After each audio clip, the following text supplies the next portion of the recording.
Good morning. Welcome to what promises to be a fascinating, very informative, and very enjoyable session. A window into a preeminent global television empire and a collection of worldwide networks now reaching more than 2 billion subscribers around the globe. It's also a rare opportunity to hear from a true giant in the global television space, Andy Kaplan, president of Sony Pictures Television, whose portfolio includes over 100 channels in more than 175 countries. Among Andy's most notable accomplishments is recognizing early the great promise of India and television. What he saw and what he and his associates have done there has now made Sony the dominant international television player in the India market space and a gem within the Sony Pictures entire Sony Pictures Corporation. As mentioned, my name is Ken Silverman. I've been involved in U.S. and international media for 40-plus years and specifically engaged within this space in India for more than 20 years. I'm currently head of North America for Sannam S4 Group, with 140 people on the ground and 5 offices across India. We are the leading global organization bringing international companies, universities, and nonprofits into India and setting them up in business. And now, before I bring Andy on stage, we'll take 2 minutes to run a video that will literally show you Andy Kaplan's world. Please run the video. At Sony, we combine artistry with innovation to create amazing human experiences that move you.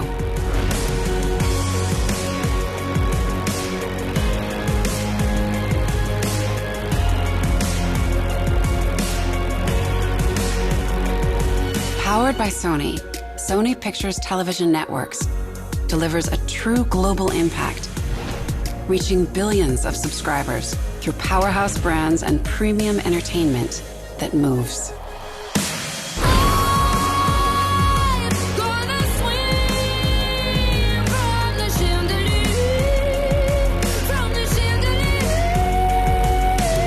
Experiences that move billions, united by the power of Sony. In new ways, every day, like only we can. That's the power to move. Sony Pictures Television Networks. The power to move. Ladies and gentlemen, please help me welcome Andy Kaplan.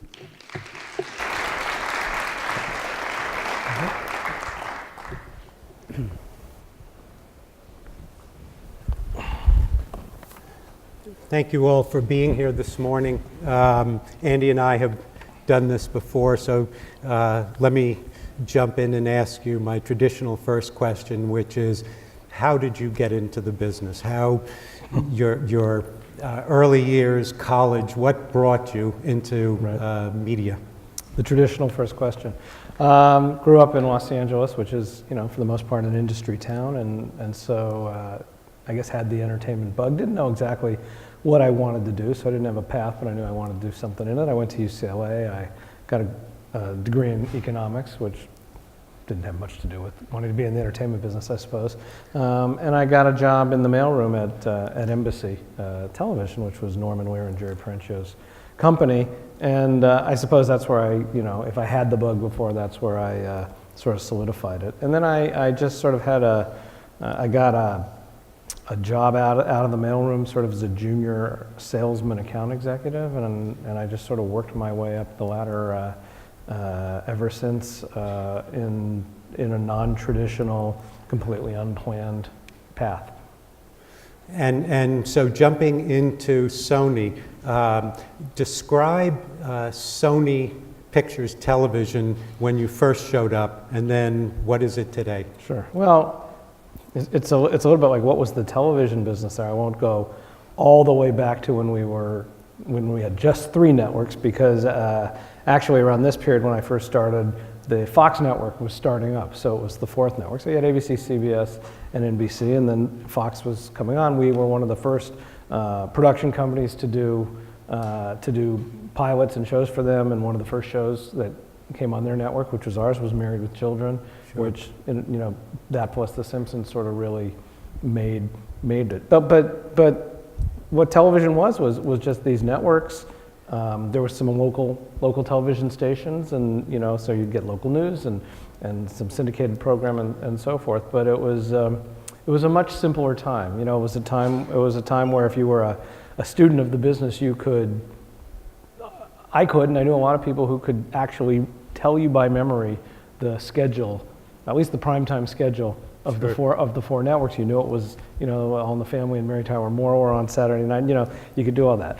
I would defy anybody now to be able to not only list off the schedule of 500 networks, but even know the schedules at all, because nobody watches scheduled programming. Yep. It's all on demand. So I think that was that's what it was then, which has changed so completely differently now.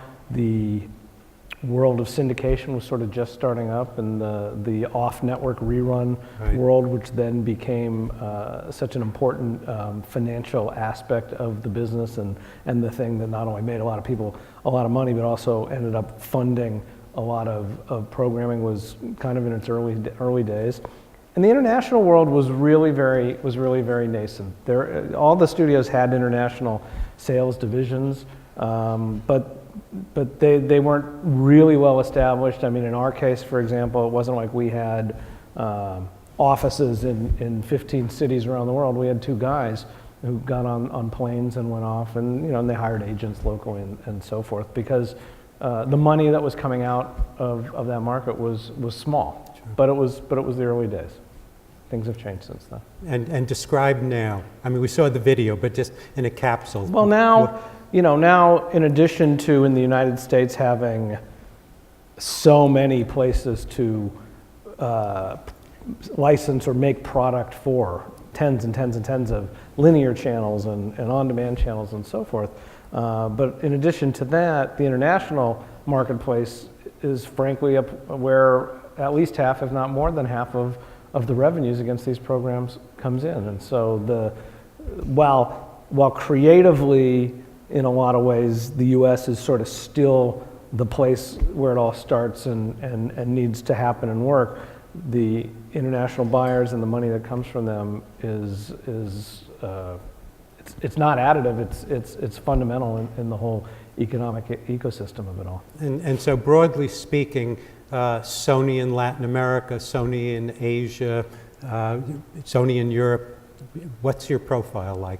Well, for the business that I oversee in particular, which is the channel business, we have a number of linear channels in each market, a little bit different in each places, but the main brands which we push out around the world are either a Sony channel or AXN, which is an action channel. They're both sort of general entertainment channels that are based on US primetime programming. So whether it's programming that Sony makes for the networks here and then we broadcast internationally, or we also broadcast content from all of the other studios. They're, in a lot of places, they're pay TV channels, so they're not necessarily penetrated 100% throughout a market, but they'll be on cable and satellite systems. And in some cases, we actually do have free TV over-the-air broadcasting stations.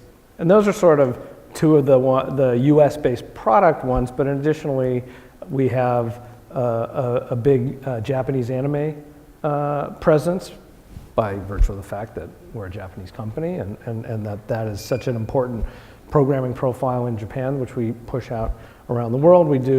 We have some Korean programming channels, we have some other Asian programming channels, and then of course in India, we have, which is our biggest business, we have something like 25 channels there, but many of them or most of them are all local programming based, Hindi language based programming, and so that's like a whole different kind of profile.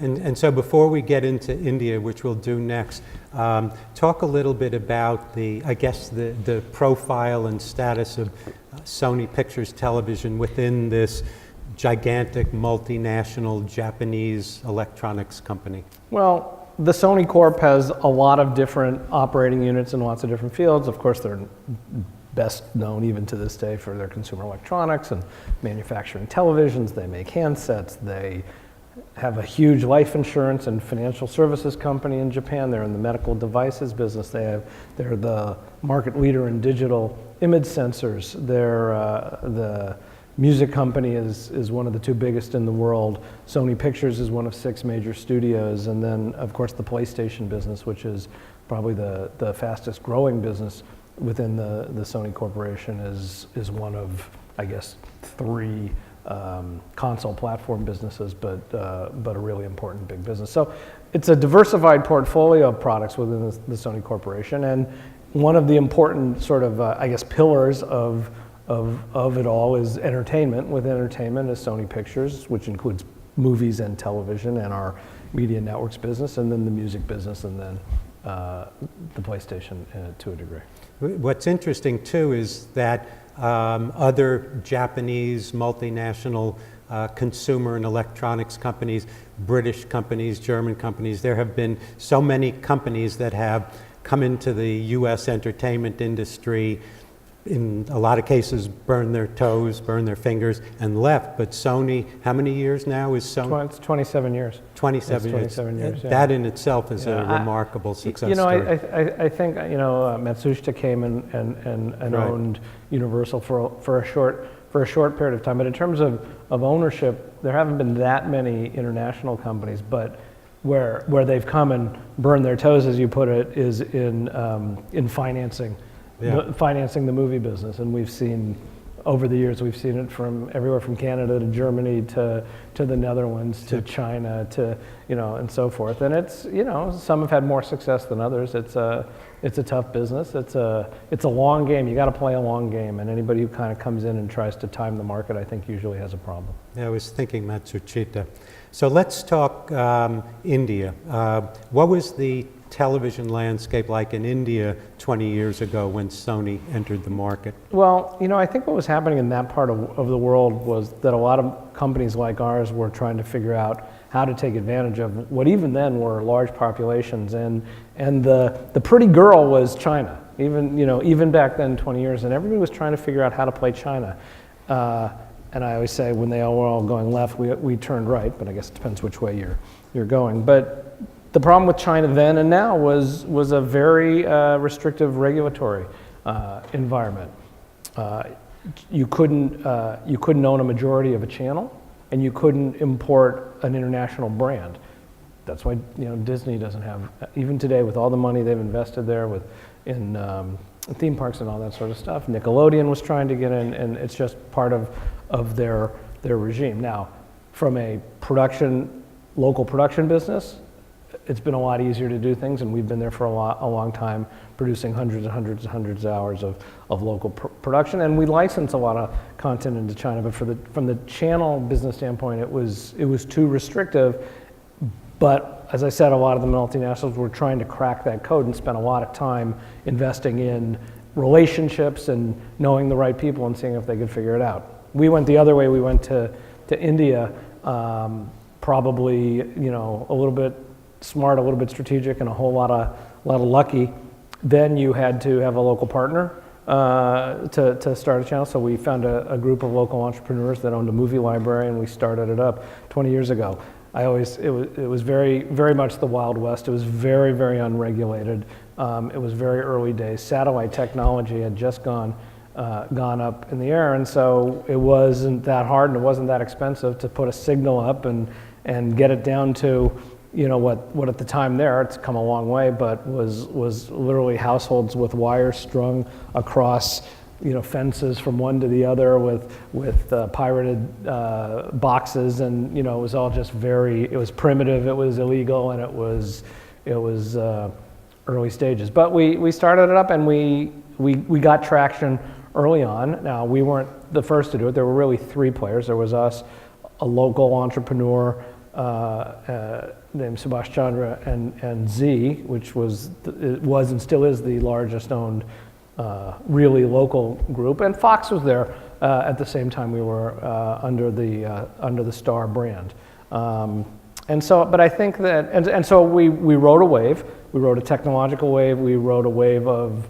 an audience if today there's 1.2 billion people there, I'm going to say there were 700 million. I don't know what the exact number was. Whatever it was still quantums more than any other TV populations or just household populations you were going to see anywhere in the world, with the exception of China. And so the sheer momentum of the math was compelling, even though there wasn't a very large economic base, because there was a lot of low-income people, but even by virtue of the hundreds of millions of people, you could just sort of see where the trends were going to go, and that's been very right over the last 20 years, and we see projected to continue on faster than most other territories going forward. And I think what's really important and has been beneficial for us, being one of the first in and having an early mover advantage, is it's now really hard there are real barriers to entry to get in there, and it's really hard to get in. And so as a result, we and Fox,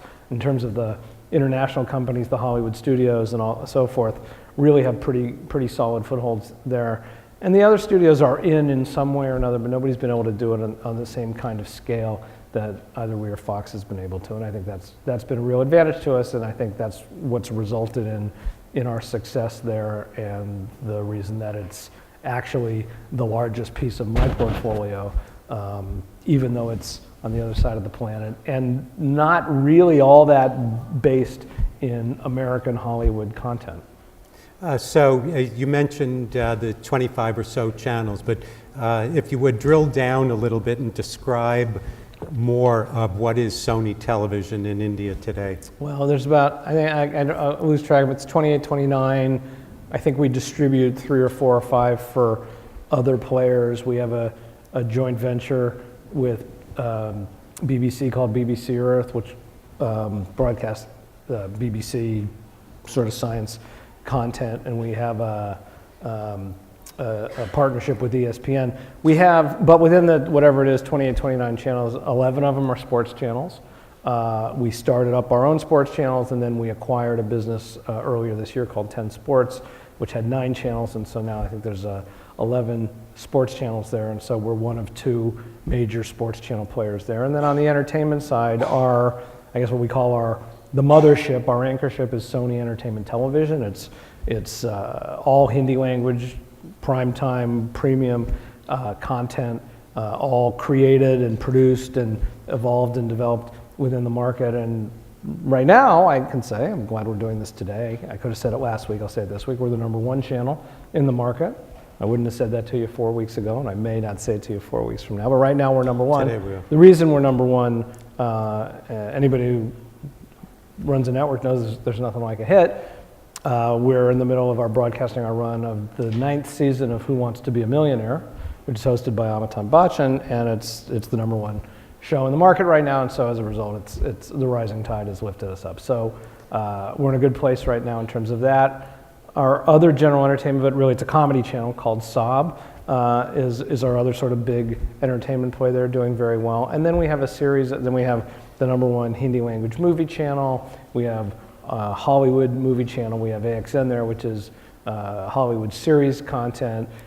We actually have a couple other different sort of smaller or more regional Hindi language channels. And so there's a lot of, there's the big anchor channels, and then a lot of smaller channels that fill out the portfolio, all of which add up to whatever that is, 29 channels. And you mentioned sports, and you mentioned 10 Sports. Last year, Sony Television made a $370 million investment to acquire 10 Sports. What was the strategy? What was the plan? Well, to be a major player in a lot of markets, or most markets, you have to be in the sports business, because sports is live programming, which is more and more important today than ever before, because in a DVR world where people are skipping commercials, the only thing that sort of still survives and stands out and garners the biggest ratings is live sports. So we knew that was important. In India, there's cricket, and then there's everything else, and so you had to be in the cricket business, and we got into the cricket broadcasting business about 15 years ago, when we somehow were able to get the rights to the World Cup there, and that became the basis for broadcasting live sports, but we didn't have a sports channel, so we put it on our Hindi language movie channel, because the two religions in India are cricket and Bollywood, and so we already had a Bollywood movie channel, so we blocked out space, and then over time would acquire the rights to certain key premium sports properties and put them on there, and eventually we started and had the broadcast rights for 10 years to the IPL, the Indian Premier Cricket League, which is the sort of the granddaddy of all cricket. And so that became the basis for the sports business. But you want to be in the sports business for two reasons. Well, a lot of reasons. It's live programming, it garners really strong ratings, and it's a very important driver for your distribution of your channels to cable and satellite affiliates, because it's must-have programming, and so it helps you drive the distribution of your whole channel portfolio to do that. But so as we were evolving, so we started our own channel and acquired rights and so forth. When the opportunity, but there were sort of three or four players in the market. There was Star, there was us, there was 10 Sports, which was owned by Z. There was another one called Neo, some smaller players.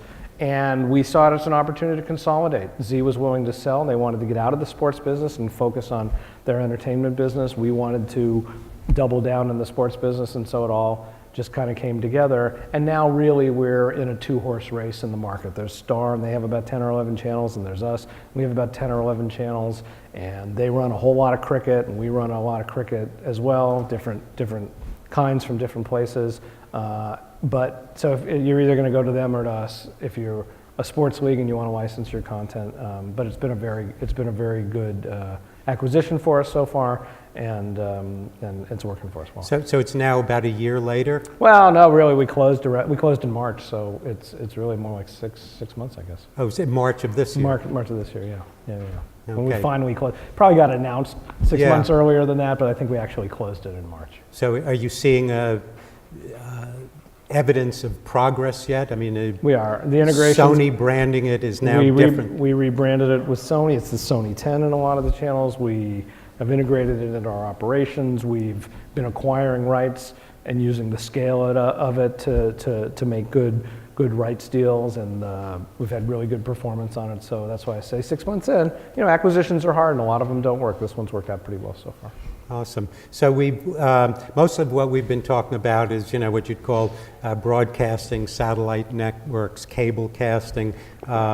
What's happening in terms of digital rollout of the channels and over the top?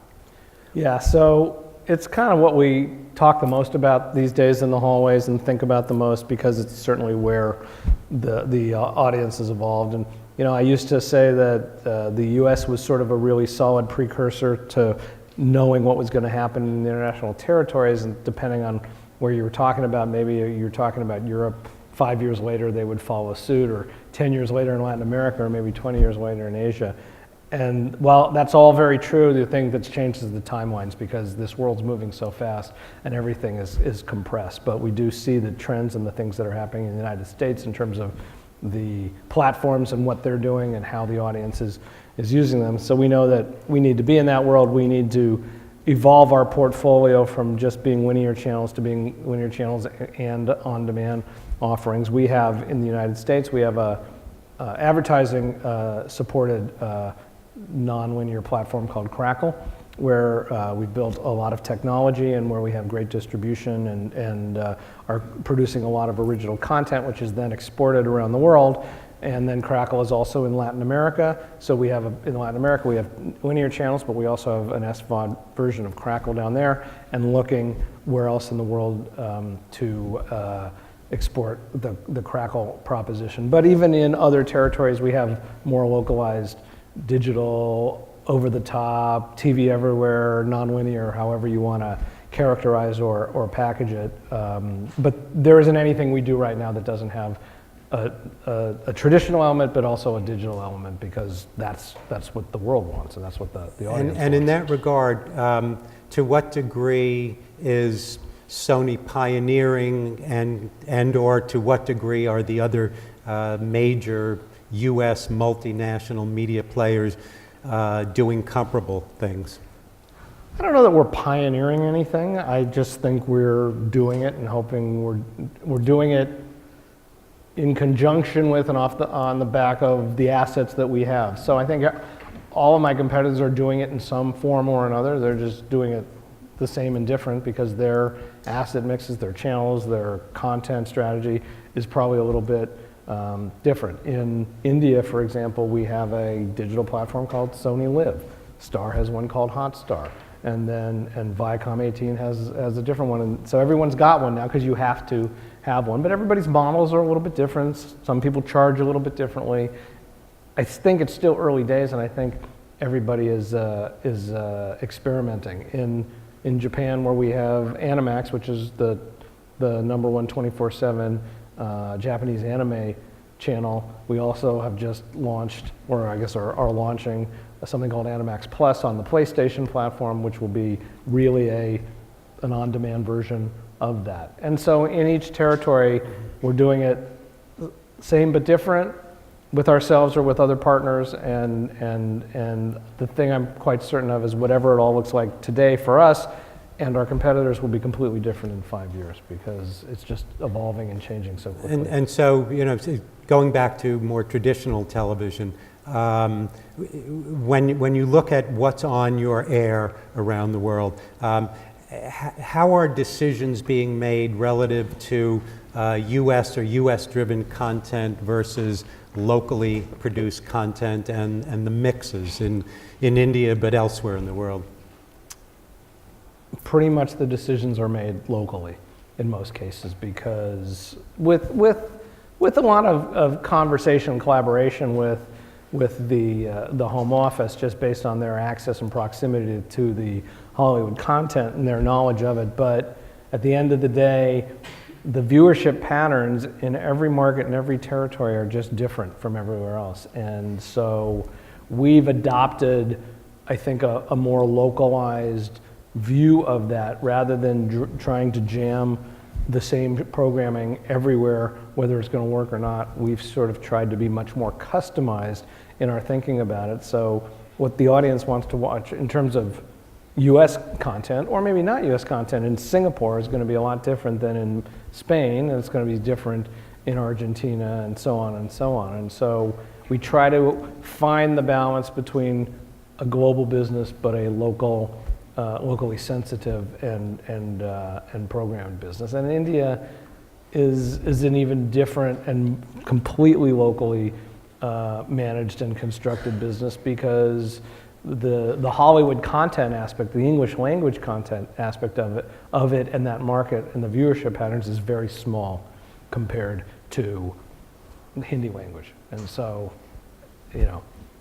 they know a little bit better what Hindi language shows are going to work than I do. Now, if I remember correctly, when Sony, I guess Sony Entertainment Television first came into India, it was predominantly, if not totally, English, and then through trial and error, as you say, you now have all Hindi language plus English language separate. But when you had one channel, you morphed. Yeah, that's right, because when there was no real TV production business in India at the time. So there wasn't that much programming if you wanted to do it locally. We as a company and we as an industry had to build up that expertise in that industry and move it over from the movie side and so forth over a long period of time. We also had the experience in other parts of the world of taking formats, US formats, and trying to localize them. So, for example, one of the first things we did in terms of localized programming was in Germany, where we did a local version of Who's the Boss, and we did a local version of Married with Children. And you sort of tweak the story. So, Who's the Boss in the US, he was a baseball player. So in Germany, he was a soccer player. And you would do those sorts of things. And they worked to a degree, but what we realized was the stuff that was ultimately going to work better was the real homegrown local stories aspect of it. But you're right, we did try to do that. I think we did a Hindi language version of Bewitched and stuff like that. And it was just, they were bridges to what was ultimately truly local, from the ground up stories. But it was evolutionary, and it took a number of years to get to that point. And so you mentioned production. All of your channels globally will play some combination of acquired content, and then you put on your, so to speak, your producer's hat and look at projects, fund projects, bring them into production. So talk a bit about Sony Television in the production business locally in different markets. How deeply are you in? What are some examples of the kinds of things you're doing? So the reason, in the past, the reason you would do local programming was because traditionally localized programming, as I was saying earlier, will rate better. So you might be able to do a local programming and go out to advertisers and get it funded in a better way and would rate more. But the percentage of what we would do in a lot of these markets, local versus the US product, was very, very small. But what's evolved over time is the absolute need and importance of doing the localized programming for the reasons I just said, but also because it's gotten very expensive to acquire Hollywood content and acquire all of the rights that we need to deliver both to the cable and satellite operators, but also to the digital platforms. And so the way you get around that and control your own destiny is produce more and more of your own stuff that you completely own and control. And so that's been a real sort of a paradigm shift for us. Not that we're not broadcasting the American program, because we still do an awful lot of that, but the pendulum is swung a lot more towards local programming. And we do it in sort of, I guess, 3 different ways. US formats that travel. So for example, I don't remember exactly, well, right now we're in the middle of season 2 in Asia of Asia's Got Talent. So if you know America's Got Talent, it's just the Asian version of that format that's rating very well and broadcasting all over the region there. Now it's shot in English because our judges are all speaking English, even though one is from Indonesia and one is from Korea and one is American. But all of the talent is Asian from all different countries throughout Asia, and that's what people in that part of the world want to see. We're also doing, I can't remember, maybe it's season 6 of The Amazing Race Asia, which again is based on the Amazing Race format, but it's all throughout Asia with Asian contestants and that sort of thing. In Latin America, we're doing in Mexico and Brazil and hopefully soon in Colombia. We were going to show a kind of a fun clip, but I think we didn't pull that together. But we're doing Shark Tank down there. So it's literally Shark Tank Mexico, Mexican host, Mexican entrepreneurs, and Mexican, whatever they are, multimillionaires and so forth. And what was interesting about that when we were first thinking about doing it, because Shark Tank had been so successful in the United States, was would it work internationally? Would it work in a place like Mexico? And the initial thought on Mexico is, well, we don't really have that kind of entrepreneurial culture. And that honestly, that was coming from the locals there. And that actually didn't make a lot of sense. I think what we've seen just in the world is there's entrepreneurs everywhere in the world. So we did it anyway. We found fantastic contestants, fantastic entrepreneurs, and that's been very successful. We replicated it in Brazil, a lot of success there. So that's an example of a show that checks all the boxes for us in terms of why you do a local show and has been very successful.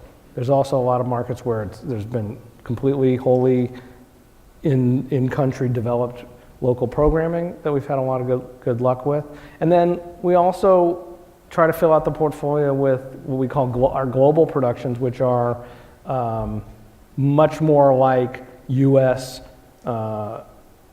big premium dramas that we can put on our channels around the world that are sort of tailored for our channels around the world, that will work for them and that we have all the rights to and can do all those sorts of things. So for example, we just finished production on a show called Absentia, which we shot in Bulgaria. It was by an Israeli producer-director, starring a woman named Stana Katic, who was a big star on Castle for 8 years.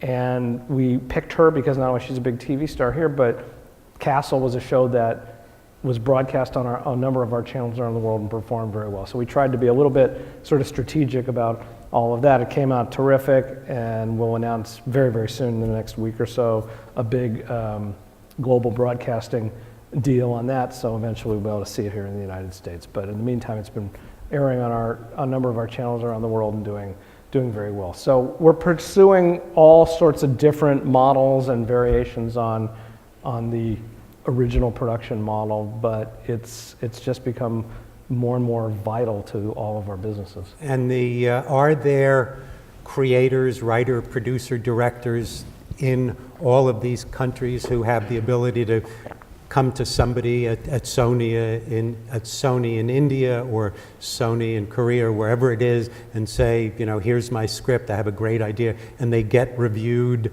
locally and can eventually wind up on the local Sony channels? Yeah, again, the models are all a little bit different. The talent pools vary depending on the maturity of the production world and community in each market. India is now such a huge production population that where we used to have to import writers from the US or other territories just to kind of help out or coach or fill in. Now it's a completely self-sufficient level of expertise. And do they get the green light locally, or the green light comes from Culver City? In that case of India, it all happens locally. And in the other markets also, where it's... It's probably more driven, it's driven in some ways creatively, but also financially. And a lot of the smaller markets can't fund the kind of productions that we want to do on their own, and so you have to put together sort of patchworks and multiple partnership kind of financings, in which case then the whole greenlight process gets much more complicated. And kind of tying that back to the earlier question, in the movie business, when a major studio or big independent wants to fund a big expensive picture, they say, well, here's what Europe will be worth, here's what China's worth, here's what this is worth, the US, if we put it all together, it's successful. Does that kind of model now influence what you're doing in television? Well, that's what happens. So on what I was describing, the global productions like Absentia, that's exactly what we did. We knew what the budget could be, and we ran around market by market in partnership with our sales and licensing group, whose job it is to sell all of the studio's content on a local basis around the world, and we literally went market by market and got projections for it until it all added up to what we needed, with the additional benefit of having enough to fund the production without any numbers against the United States, which then gave us the ability to bring the show to the United States free and clear. We will see Absentia in the U.S.? You will see Absentia in the U.S. There'll be an announcement on that in the next week or two. Okay, one more question. It's a big one, but look forward 10 or 20 years. What does television look like globally, and what does it look like for Sony?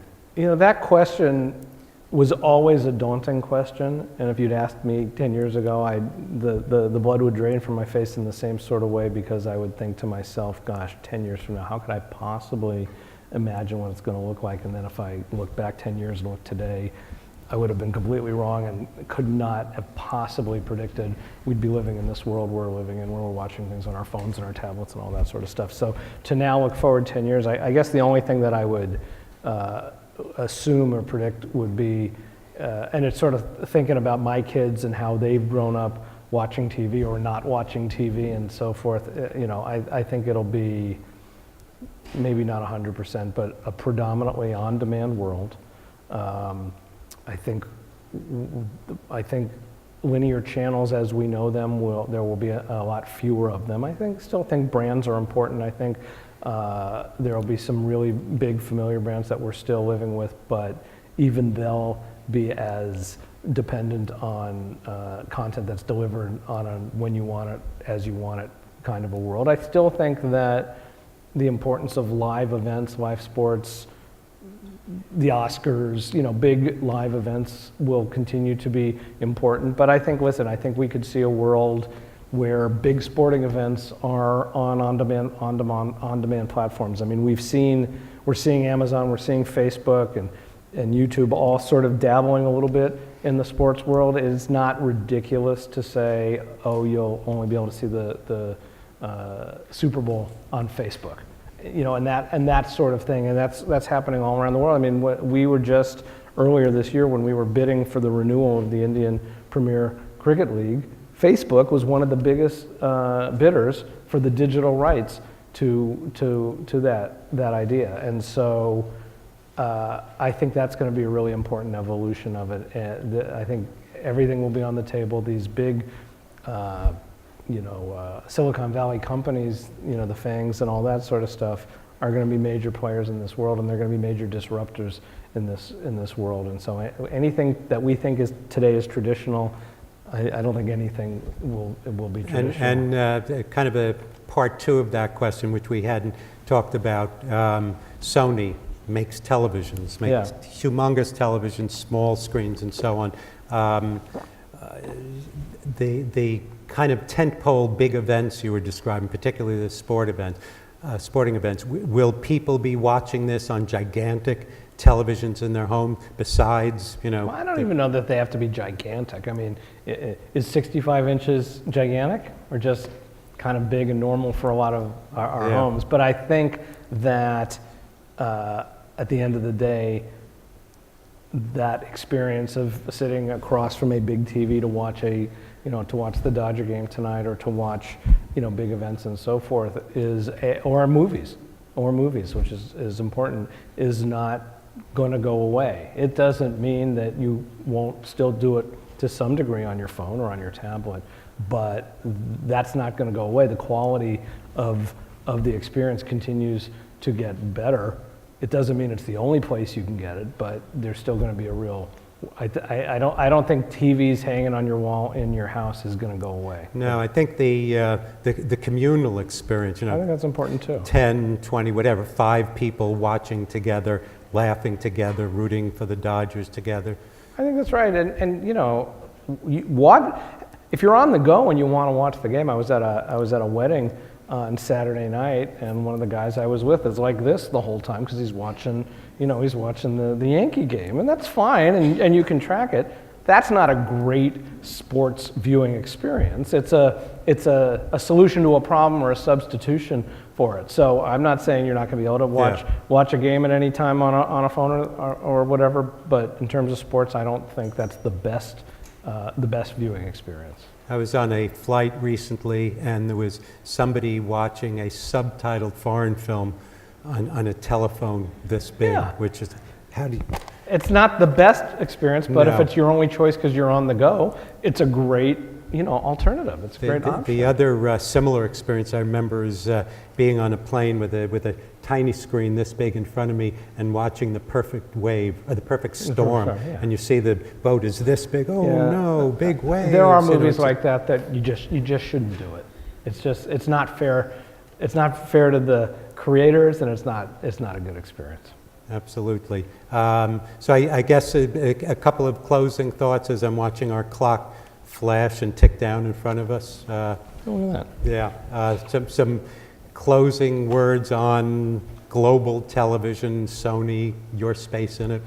Well, it's continuing to grow. It's changing, and how people are watching TV, whether it's in the U.S. or outside of the U.S., is evolving and changing. But I think the truism of an on-demand world and the always-on availability of whatever you want, whenever you want it, I think has driven more viewership and more demand for content. And so for studios like ours that are producers of content and just want to distribute and exploit it however it is, by licensing to someone else or putting it on our own channels or whatever it is, it's just creating more opportunity and more demand. And so I think that's really exciting for all the people that are in that business, but the how and the where and the what and the execution of it is pretty interesting these days. But it keeps us in it. By the way, speaking of sports, I see the clock is now flashing overtime. Overtime. So we're in overtime. We've gone into overtime. All right, so it must be a tie. Yeah, there you go.